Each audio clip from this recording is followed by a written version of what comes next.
مشکلات کیوں آتی ہیں؟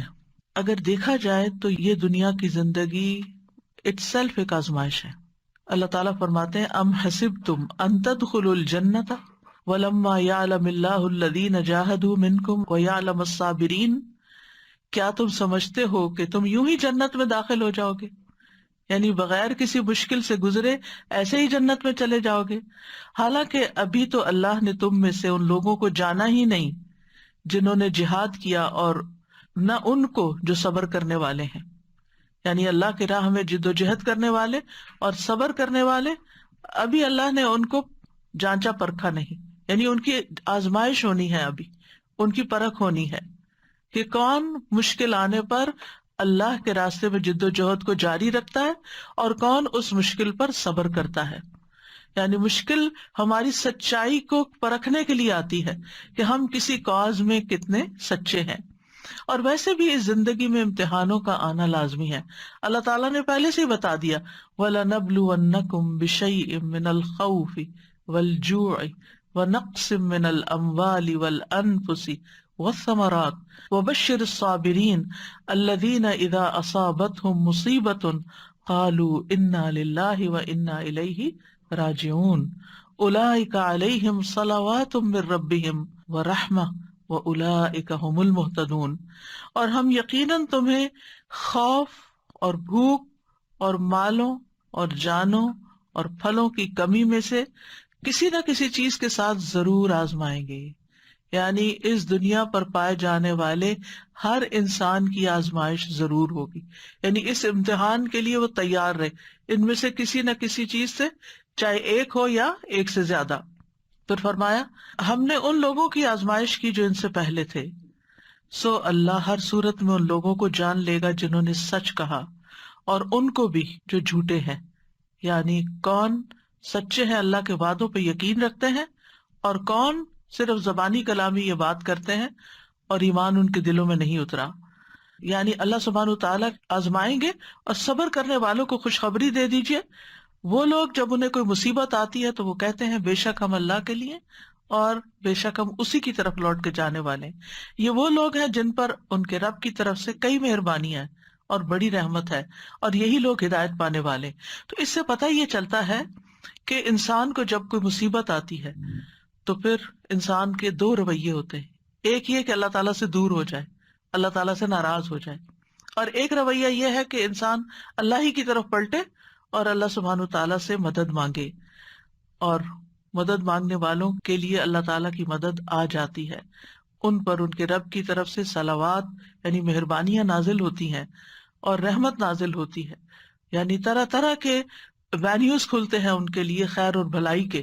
یعنی ایک مشکل ضرور آتی ہے لیکن ان مع العسر یسرا، اس مشکل کے ساتھ آسانی بھی ہوتی ہے، اور وہ آسانیاں انسان کو بعض اوقات نظر نہیں آتی، محسوس نہیں ہوتی. لیکن اگر انسان اللہ کا یہ وعدہ جان لے کہ یرید اللہ بکم اليسر ولا یرید بکم العسر، اللہ تعالیٰ تمہیں تنگ نہیں کرنا چاہتا، اللہ تعالیٰ دراصل تمہارے لیے آسانی چاہتا ہے، لیکن آسانی مشکل کے ساتھ آتی ہے. مثال کے طور پر آپ دیکھیں، آج کل آپ نے روزے رکھے ہوئے، آپ کو مشکل تو ہے، یعنی ایسے وقت میں کھانا پڑتا ہے جب آپ کھاتے نہیں ہیں، وہ کھانا مشکل ہوتا ہے. ایسے وقت میں جاگنا پڑتا ہے جب آپ جاگتے نہیں، آپ کو سونا ہوتا ہے اور آپ کو جاگنا پڑتا ہے. آپ کا جب کھانے کو دل چاہتا ہے، سب کچھ ہوتے ہوئے بھی آپ کھا نہیں سکتے. یعنی طرح طرح کی روزے کے ساتھ مشقتیں وابستہ ہیں. لیکن آسانی کتنی، سارا دن کچن صاف ستھرا ہے، کتنا کام کم ہو گیا. حیران ہوتی ہوں کہ کتنا ٹائم بچ گیا، کتنی ایفرٹ بچ گئی. اور اس کے ساتھ انسان کا اپنا وجود جو ہلکا پھلکا ہے، جب اس کو فکر ہی نہیں، نہ کھانے کی فکر ہے نہ پینے کی فکر ہے، جب دھیان ہی ہٹا ہوا ہے اس طرف سے، تو پھر اس کی توجہ، اس کا فوکس کسی اور چیز کی طرف. پھر جب کم کھاتا ہے تو جسم ایکٹیو ضرور ہوتا ہے، اور اس ایکٹیونیس کی وجہ سے انسان کا چلنا پھرنا، سانس لینا اور بہت سے کام کاج کرنا بہت آسان ہو جاتا ہے. پھر اس کے ساتھ یہ کہ عبادت کی جو لذت نصیب ہوتی، قرآن پڑھنے کی، دعا کرنے کی، اللہ سبحانہ تعالیٰ کا ذکر کرنے کی، تسبیح کرنے کی، وہ بھرے پیٹ تو ہوتی نہیں. پھر اسی طرح انسان اگر کچھ سیکھتا یا سکھاتا ہے تو وہ بھی اس کے لیے آسان ہو جاتا ہے. اور دل میں ایک سکون کی اور راحت کی جو کیفیت ہوتی ہے وہ بھی ناقابل بیان ہے. تو ایک آپ نے منہ ہی بند کیا نا، کھانا بھی نہیں چھوڑا ہے یا تھوڑی سی نیند قربان کی ہے، لیکن کتنی آسانیاں ہیں ساتھ اگر انسان ان کے اوپر غور کرے، ان کی طرف توجہ کرے. رسول اللہ صلی اللہ علیہ وسلم نے فرمایا تھا ان ھذا الدین یسر، یہ دین آسان ہے.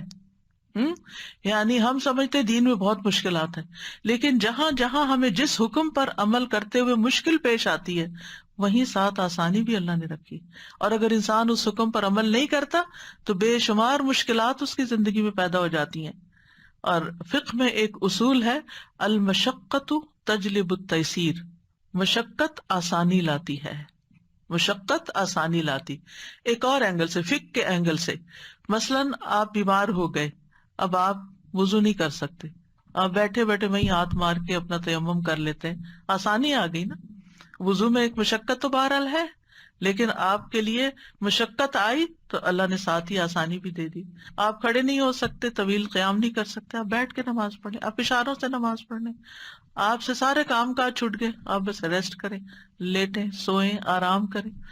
لوگ آپ کو پوچھتے نہیں تھے، اب ہر کوئی آپ کا حال پوچھ رہا ہے.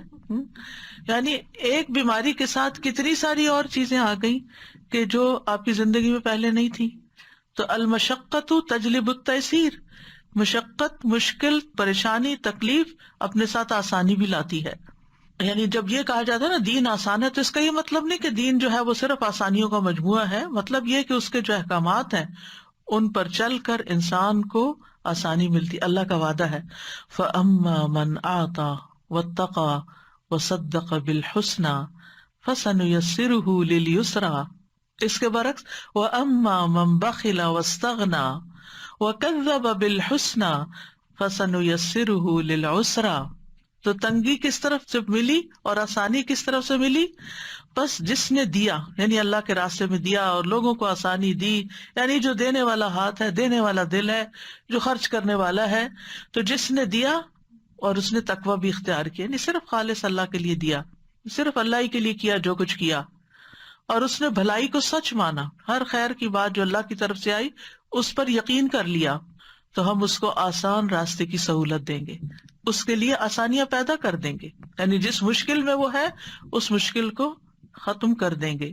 اس کے برعکس جس نے بخل کیا، یعنی جو وہ دے رہا تھا اس کو روک لیا. بخل کیا ہے؟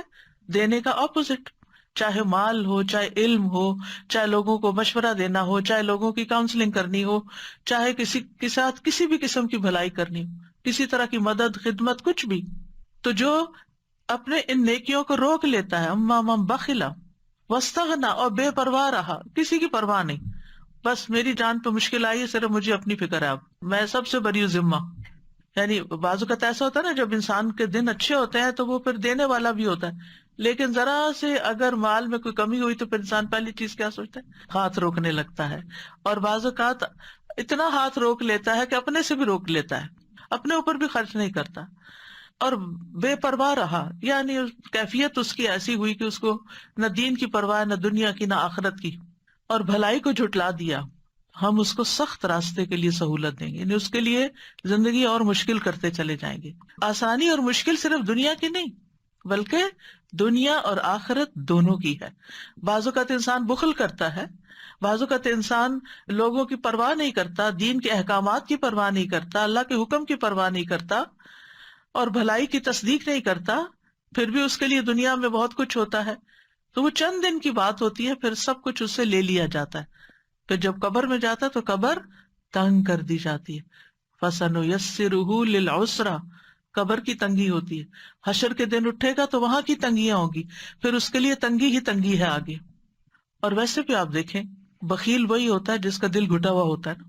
اور اس سے بدترین کیفیت کیا ہو سکتی ہے کہ کسی کا دل ہی گھٹا ہوا ہو، کسی کا دل ہی چھوٹا ہو، کسی کا دل ہی خوف کا شکار رہتا ہو، کسی کا دل ہی بخل کا شکار رہتا ہو اور جبن کا شکار رہتا ہو.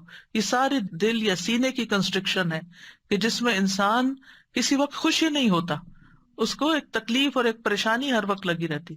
جو دینے والا ہوتا ہے، جس کا ہاتھ کھلا ہوتا ہے نا، جس کی ہتھیلی کھلتی ہے اس کا دل بھی کھلتا ہے، اس کو شرح صدر بھی ہوتا ہے. جو بانٹتا ہے اس کو ملتا ہے، جو دیتا ہے اس کے لیے وسعتیں پیدا ہو جاتی ہیں. یہ اللہ تعالیٰ کا وعدہ ہے. تو انسان کے مقابلے میں دینے والا بننا، اللہ کے مقابلے میں ڈرنے والا تقوی والا بننا، اور حق کے مقابلے میں اعتراف کرنے والا بننا، یہ آسانیاں لاتا ہے۔ اور دوسرا، انسان کے مقابلے میں روکنے والا، اللہ کے مقابلے میں سرکشی اور بے پرواہی کرنے والا، اور حق کے مقابلے میں انکار کرنے والا۔ ایسا شخص جو ہے پھر اللہ تعالیٰ اس کو تنگیوں میں ہی مبتلا کر دیتے ہیں۔ یعنی یہ غیر مومنانہ نفسیات ہے کہ انسان کا مزاج اس کو بدی کی طرف لے جائے، خیر سے روک دے، تواضع کی بجائے، ہمبلنس کی بجائے سرکشی اور بد اخلاقی اور بدتمیزی پر اکسا دے، اور پھر کسی کا حق دینے کی بجائے اس کا حق مارے، انصاف کی بجائے ظلم سے کام لے، کسی کی خوبی یا خیر کا اعتراف اکنالج کرنے کی بجائے اس کا انکار کرے۔ تو جو انسان اس طرح کا طریقہ اختیار کرتا ہے وہ آخر کار پھر بڑی مشکل کا شکار ہو جاتا ہے، اور وہ جہنم ہے۔ تو بہرحال اللہ تعالیٰ انسان کو خیر اور شر دونوں کے ساتھ آزماتا ہے۔ سورۃ الانبیاء میں ہے کل نفس ذائقۃ الموت ونبلوکم بالشر والخیر فتنہ والینا ترجعون، ہر جاندار کو موت کا مزہ چکھنا ہے، اور ہم تمہیں اچھے اور برے دونوں طرح کے حالات میں آزماتے ہیں، اور بالآخر تمہیں ہماری طرف لوٹنا ہے۔ یعنی دنیا میں تمہارے اوپر دونوں طرح کے حالات آتے رہیں گے، لیکن جو تنگی اور تکلیف میں یقین کا پہلو اختیار کر لیتا ہے کہ اللہ تعالیٰ اس کو ضرور دور کرے گا، اللہ تعالیٰ اس کا درجہ بھی بلند کر دیتا ہے، اور اس مشکل سے بھی اس کو نکالتا ہے، اس کو گناہوں سے بھی پاک صاف کر دیتا ہے۔ اور حقیقت یہ ہے کہ رسول اللہ صلی اللہ علیہ وسلم کا یہ فرمان جو صحیح بخاری میں ہے، انسان کو حیران کر دیتا ہے۔ یہ پہلے بھی میں پڑھ چکی ہوں، لیکن میں جب اس کو پڑھتی ہوں میں حیران ہو جاتی ہوں، اور وہ کیا ہے؟ مَن یرد اللہ بہ خیرا یصب منہ، اللہ جس کے ساتھ بھلائی کا ارادہ کرتا ہے اسے مصیبت میں مبتلا کر دیتا ہے۔ اللہ جس کے ساتھ بھلائی کا ارادہ کرتا، اگر ہمیں کوئی مشکل پیش آتی ہے تو ہم کیا سمجھتے ہیں، یا کسی کے اوپر کوئی مشکل آتی ہے تو لوگ کیا سمجھنے لگتے ہیں؟ کوئی گناہ کیا ہوگا نا، کوئی غلطی کی ہوگی نا، اور اس کو گلٹ میں مبتلا کرتے ہیں۔ لیکن یہاں پر کیا بتایا جا رہا ہے، اور صحیح بخاری کی صحیح روایت ہے کہ اللہ تعالیٰ اسے کسی مصیبت میں مبتلا کر دیتے ہیں جس کے ساتھ اللہ بھلائی کا ارادہ کرتا ہے۔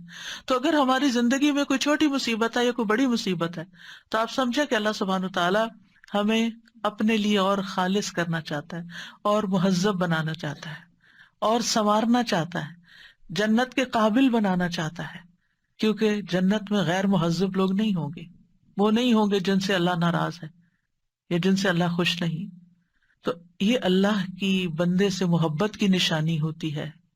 یعنی جب آپ کو کوئی تکلیف ہو تو اس وقت پریشان ہونے کے بجائے مسکرانا شروع کر دیں، اور سوچیں اچھا اللہ تعالیٰ یہ آپ کی محبت ہے، میں اس پہ راضی ہوں، رضیت باللہ ربا وبالاسلام دینا وبمحمد نبیا۔ لیکن ہمیں ہمارے دین کے معاملے میں کسی آزمائش میں نہ ڈالنا۔ حضرت انس کہتے ہیں نبی صلی اللہ علیہ وسلم نے فرمایا زیادہ ثواب بڑی آزمائش کے ساتھ ہوتا ہے، زیادہ ثواب بڑی آزمائش کے ساتھ۔ جب اللہ کسی قوم سے محبت کرتا ہے تو انہیں آزمائش میں مبتلا کرتا ہے، پس جو راضی ہو جائے اس کے لیے رضا ہے، اور جو ناراض ہو اس کے لیے ناراضگی مقدر ہو جاتی ہے۔ انبیاء تمام مخلوق سے زیادہ اللہ کے قریب ہوتے ہیں، اللہ کے پیارے ہوتے ہیں، وہ اللہ کے دین کی خاطر مشکلات اٹھاتے ہیں، جانی مالی اولاد کی طرف سے، قوم کی طرف سے، اپنے پیاروں کی ہر طرف سے۔ لیکن ان کی زندگی میں جو تکلیف اور آزمائش آتی ہے وہ اللہ کی ناراضگی کی وجہ سے نہیں ہوتی، ان کے درجات کی بلندی کی وجہ سے ہوتی ہے۔